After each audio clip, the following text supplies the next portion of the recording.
Hi, thanks for coming to my channel. As you can see, I'm resting here, but I think this is an important one to discuss. And I've calmed down a lot now.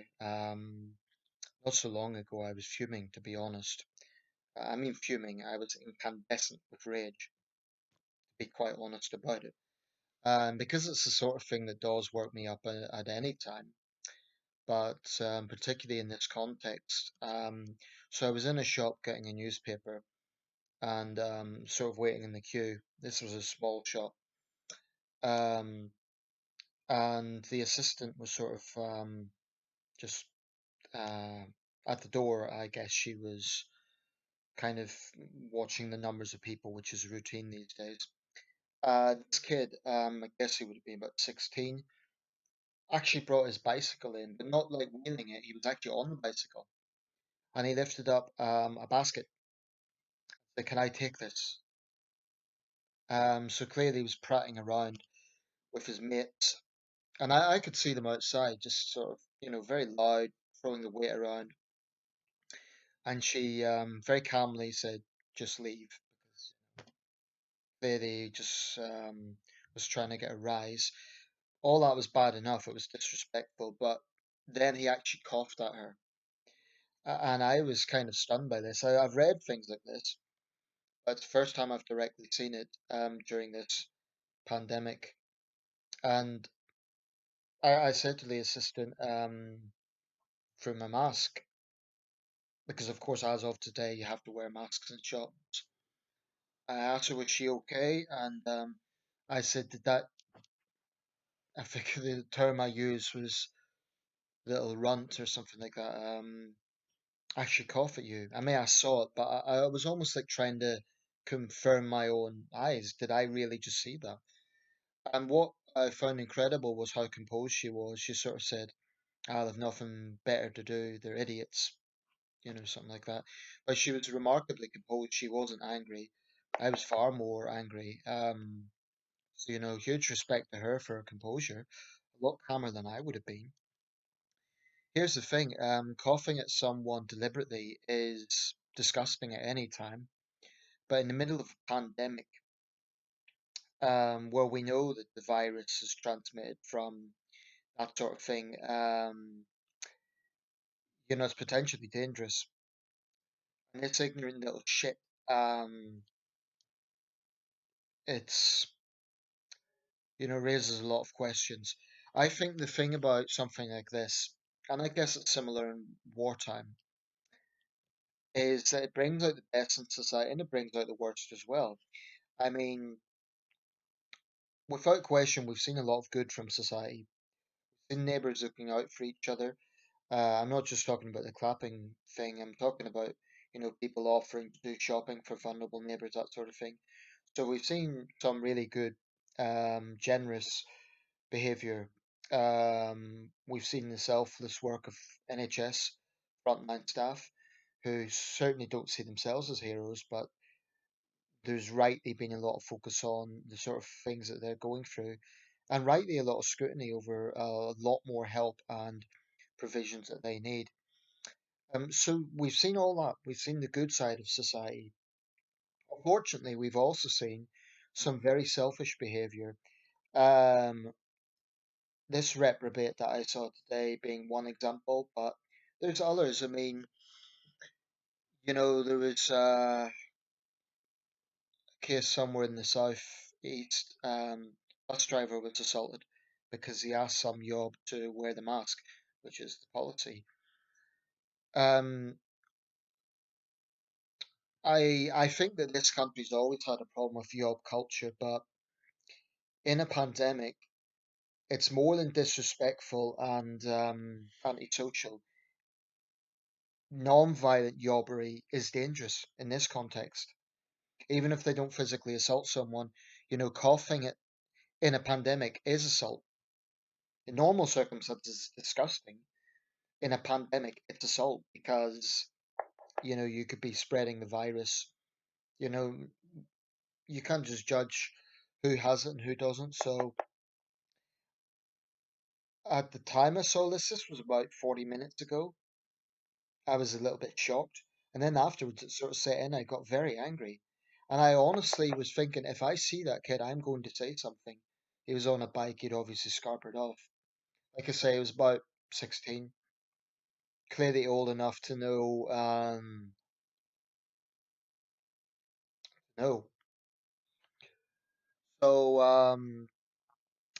I know the Home Secretary has advocated tough penalties for those who assault emergency workers and others. I do think, particularly at this time, there need to be harsh penalties for this.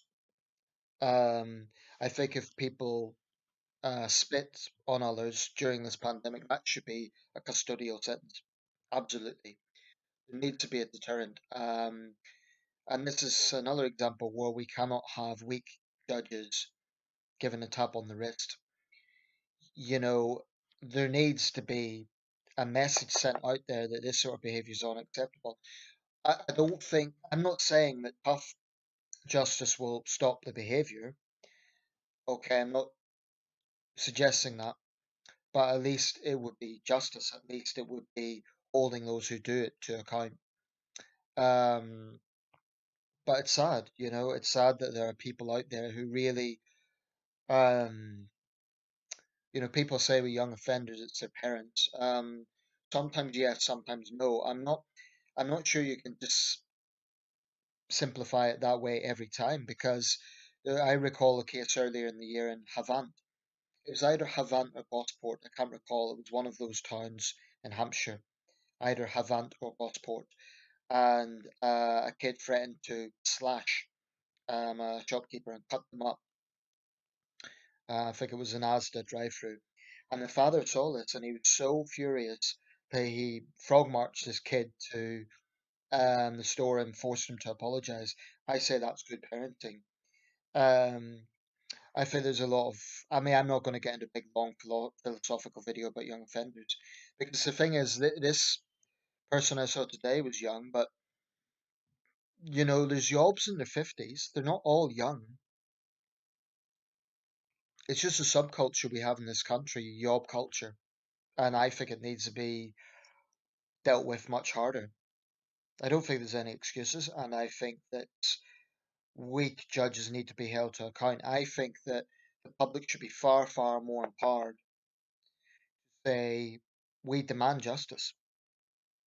Um, I mean, I'm thinking of that other case recently, the young woman from Wigan who got blind drunk on a flight, assaulted airline staff, behaved like an animal, worse than an animal, and then she escaped a custodial sentence. Why? Because she was a single mother, because she had a child. Well, I honestly think that would be a situation where the child might be better off in care, at least for the period where the mother would justifiably be serving a sentence. And it does pose the question, if it was a single father who got blind drunk, would he be let off the hook? Maybe he would. She got some community sentence, you know, 80 hours of community service, I believe it was, and she had to pay £2,000 fine, but it really didn't match the gravity of what she'd done. Causing a disruption at 30,000 feet to me is a very serious offence and should be treated as such. I think it should be a mandatory custodial sentence because these selfish idiots who cannot handle their booze. If you're one of those people that is a violent drunk or disorderly drunk, then don't drink and don't whine about it. Don't blame the alcohol. It's your fault. Okay? If you've an alcohol problem, get help. So, anyway, maybe I'm going into another realm with that, but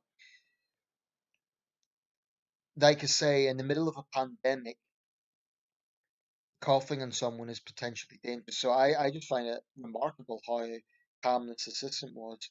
Maybe she's used to it. Maybe it's happened before. But we don't know.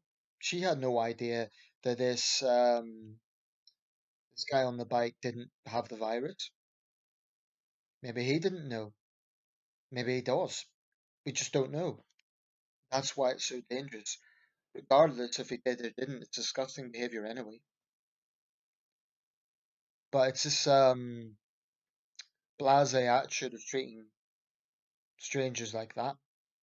There's something very, very rotten going on there.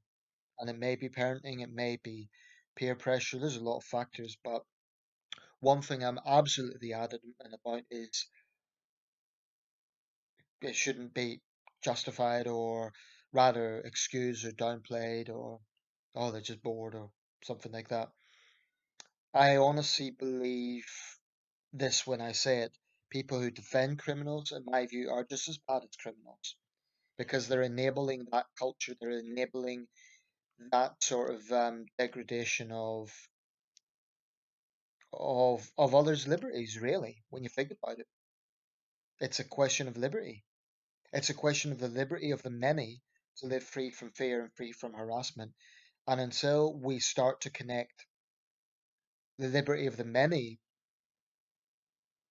into the question of criminal justice, I think it's going to continue to be excessively lenient. But anyway,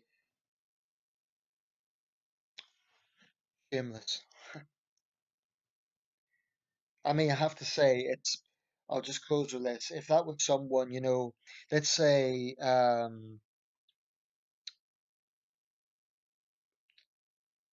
family member or, like if I had a partner, if I had a girlfriend and some ignorant yob coughed on her or them deliberately, honestly, I couldn't guarantee I'd restrain myself.